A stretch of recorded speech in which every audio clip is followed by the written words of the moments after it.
Welcome to the official YouTube channel for the Colin Cowherd podcast. Go on, hit that subscribe button if you're new so you don't miss any of our great football content this season. All right, before we dive into this week's breakdown, I watched a lot of football this weekend. I get hungry. And let's face it, watching football is better when you get to eat and drink. And that's just the truth. So luckily, on Uber Eats, you can score a free turkey provolone sub, which I have right here from Jersey Mike's when you spend $15 at Jersey Mike's all season long. There you go, foot long. This is my dinner. And I can assure you, when I'm done reading the spot, I'm going to eat it. It's an absolute beauty from Jersey Mike's. My favorite sub place, has been forever. So you don't have to leave the house. And I used Uber Eats. This will be the second time today I used Uber Eats. I used it about 6 hours ago to get some Greek food. So it doesn't matter. Whatever you want to eat during the football season, order Jersey Mike's on Uber Eats.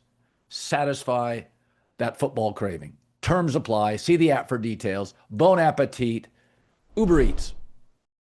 I want to talk, so I don't know how long we'll talk about it. The Eagles beat the Buccaneers 31-25. Got off to a huge start. It was the reverse of the Rams game last week. They averaged 3.4 yards a play. The truth of the matter is they blocked a punt early. I mean, they came out hair on fire, but A.J. Brown again disappeared. Saquon's good, but it doesn't feel quite like he has a second gear. They're 4-0 on 4 one-possession games. A lot of penalties. A.J. Brown disappeared, 200 total yards. You know what Philadelphia feels like to me? I mean, Baker and the Bucs were coming right back. And they almost picked up another last drive win. They feel a little like Kansas City. Something's not quite right, but there's so much playoff experience in the Philadelphia locker room. There's so many guys who have been around. That defensive line makes a big play, or like I thought their defense up the middle. I just think Philadelphia, and it's cliche, but it's like moxie and experience and in big games matters, and they're just kind of finding a way to win ugly. I thought they treated the first half like the Super Bowl.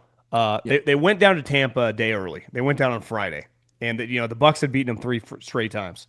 And they're up 24-6 at halftime. So they came into this game like, we're going to kick your ass.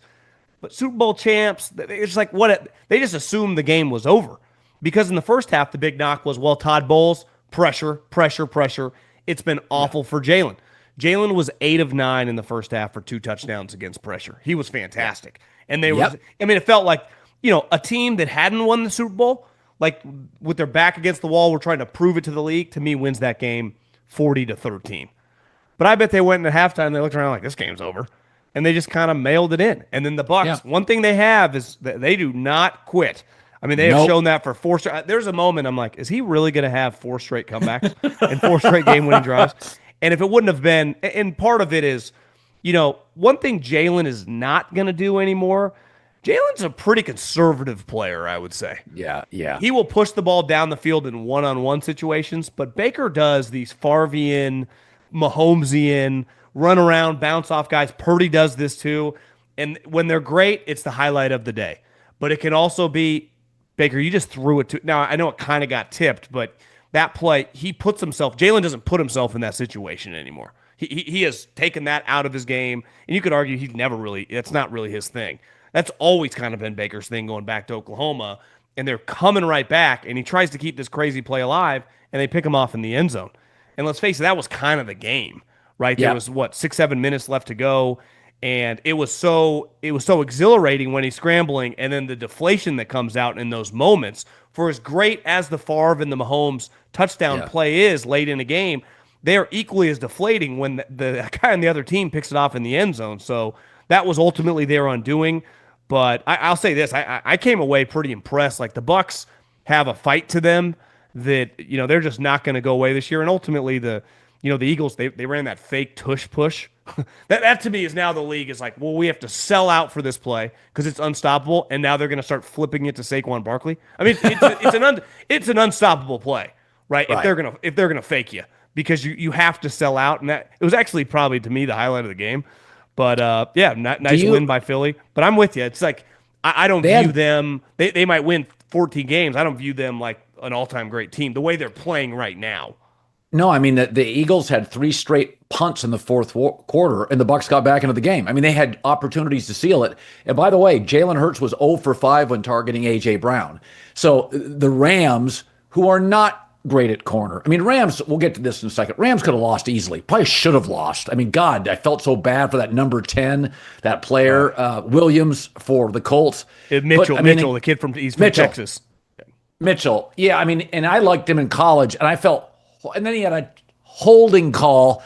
So, I mean, literally they had 2 touchdowns taken away. So, I mean, guys have bad days, but I mean, in the fourth quarter when they could have sealed it, they didn't. And the Bucs have better corners that match up, longer corners that match up on A.J. Brown. That's a huge issue for the Rams, who I really do believe. I don't think they want to relinquish picks, but I think the Rams know they got to solve that issue. It's hard to beat Philadelphia, some of the better teams. Okay, I will get to the Rams. In fact, let's do it now because we'll get to your San Francisco 49ers and Aaron Rodgers having his best game. So the Rams end up winning this thing 27-20. My takeaway, the Colts are for real. Daniel Jones, I mean, listen, they had that touchdown taken away when the kid fumbled it out of the end zone. Jonathan Taylor, huge run. There's a holding call. I feel like the Rams are pretty Puka reliant. McVay, Stafford, and Puka reliant, although Devontae Adams, their defense is good. Their running game is good. So the Rams are a really good football team. But my takeaway today was Colts probably should have won, and Indy's really good. They're going to win that division, I think, going away. Totally. I mean, I think Puka Nacua and Jonathan Taylor are 2 of the better offensive players in the NFL right now. You could argue 2 of the best non-quarterbacks in the league. I mean, Puka's an unstoppable one-on-one force. You cannot cover him. And Jonathan Taylor, you look at his numbers, you're like, John, what are you talking about? The run he had that got called back, which it didn't ultimately impact him at all, right? I hated that had to happen, was Genty-like, running through a tackle, 360, and he has been unreal all season long. I text you this. The Colts, they have been a quarterback-less team, and now they're just a real team with Daniel Jones, who honestly, I watch him more and more. I get more impressed. Like his arm strength's a little better than I thought. Tyler Warren, I was thinking when we were talking about Caleb, and I'm not going to try to live week to week on this, but I love the draft. Warren, like, that guy's going to work in the NFL for a long time. Loveland, he was already injured coming out. I understand Ben Johnson compared him to Laporta, a little twitchier, but you watch Warren, he doesn't seem like that explosive in and out of his breaks, but he's enormous. He catches everything. I mean, today he 5 for 70. Like every time you look up, it's 70 to 80 to 90 yards. He's such a red zone threat. To go with some of their other wide receivers and one of the best running backs in the NFL, it looked like they were going to win that game pretty handily, and then obviously it kind of fell apart for them at the end. But I'm with you. I think the Colts are really good. I think the Rams, I thought that was just like a playoff level, just the intensity of that game. Versus and obviously the had the big play toward the end. Shane Steichen, shows you Shane Steichen's not an idiot. Maybe the quarterback last year was just a train wreck. Mitchell is that wide receiver, and my heart went out to the kid because he's supposed to be beloved on the team. You knew he felt terrible. But no, if you go look at I'm going to go here real quick. So Daniel Jones was 24 to 33 for 262 yards. He did have 2 picks, but the one at the end, they're trying to get down the field. You can't crush him for that. Stafford was 29 of 41, 375 yards, 3 TDs, no picks. He's ridiculous. But overall, now the Rams had 460 yards. God, they had 70 total plays. That's a lot of plays for the Colts defense to be on the field. It's funny as I look at the Colts and you lose the football game. The Rams had played a terrible second half. It was one of my blazing 5 picks. I'm like, McVay off a bad second half, coming to home. Now Daniel Jones is going to face a real pass rush. But my takeaway the whole day was, oh, God, Daniel Jones looks like a completely different player. It actually, and I've always been a Daboll fan, I think a lot of the credit we got, I know him and I like him, I think Chris Ballard's drafted really well, but if you don't hit on a quarterback, everybody tears you apart. Dude, they have good weapons. They have, I mean, Tillman is great. Warren's fantastic. I think the offensive line, although the Rams, Jared Verse got in a couple times late, but I think overall the offensive line, it gets the Rams overwhelm more than half the teams they play. They don't overwhelm the Eagles. They don't overwhelm the Lions. They didn't overwhelm the Colts for most of the game. So, to your point, coaching, rosters, quarterbacks, it felt big. Well, I mean, I've told this story before, but I had a buddy on the Jets scouting staff, and he said, John, we've drafted pretty well, and we're going to extend 7, 8 of these guys. But if we, and this was a couple years ago, but if we don't hit on the quarterback, we're all going to get fired. And most people it shows you, their coaching staff. I think Shane was a little more dynamic than Saleh because he can control the Yeah. offense the 1 year with Gardner Minshew. But the Jets are a good example. I mean, Sauce Gardner, Garrett Wilson, these guys got big extensions. The Penn State guy, Brees Hall, like they've drafted well. Everyone got blown out because the quarterback situation was such a disaster. They've held it together and they finally just found their lifeline. Because you watch them today, I think a couple early games, people don't want to give them, like after a while, it's like, no, this guy's pretty solid. And they Yeah. got, I mean, one, they feel like a lock to win 10 games. It goes, could they win 12? Because you win 12 games. Now, 2 of the last 3 years, he's won 9 games with an average team. He gets a better team, he wins 12. Like, they're going to give him a contract extension. He's going to be, this has got a Baker Yes. Mayfield situation. And, I get a lot of people asking me where I live. A lot of people from the Midwest live here, big Vikings contingent. A lot of people said, listen, John, JJ McCarthy, I get having hope, but like you can't tell me we would have been better off signing Sam Darnold. Oh, of course. It's a pretty arrogant move to go, yeah, we'll just replace this 35 touchdown guy that's 28 years old. Usually it's impossible to do that, especially if the guy's not the number 1 overall pick. You're like, well, he's the 5th quarterback off the board. No, I mean, Keep your you fingers watch, crossed, now he can't even play. and Darnold's been really, really good. He's just a good Playing- player now. He's just a good player. Yeah. I think it was funny, Stafford. So they took a picture at one point late in the game. Stafford was sweating. It looked like, when your dog goes into the water bowl in the summer and it comes up and there's just water all over your dog's face. Stafford was pouring sweat off his helmet. And I mean, it looked like it was just coming down in the end. And it wasn't a water bottle because there was no break. It was a drive. But him hitting Tutu Atwell, remember they signed Tutu. So they drafted him in the second round from Ole Miss. Kind of felt like a bust. But they kind of felt, we'll bring in Devontae. He's good for about one big catch a game. And he had the 88-yard touchdown to win it for the Rams. That's classic McVay.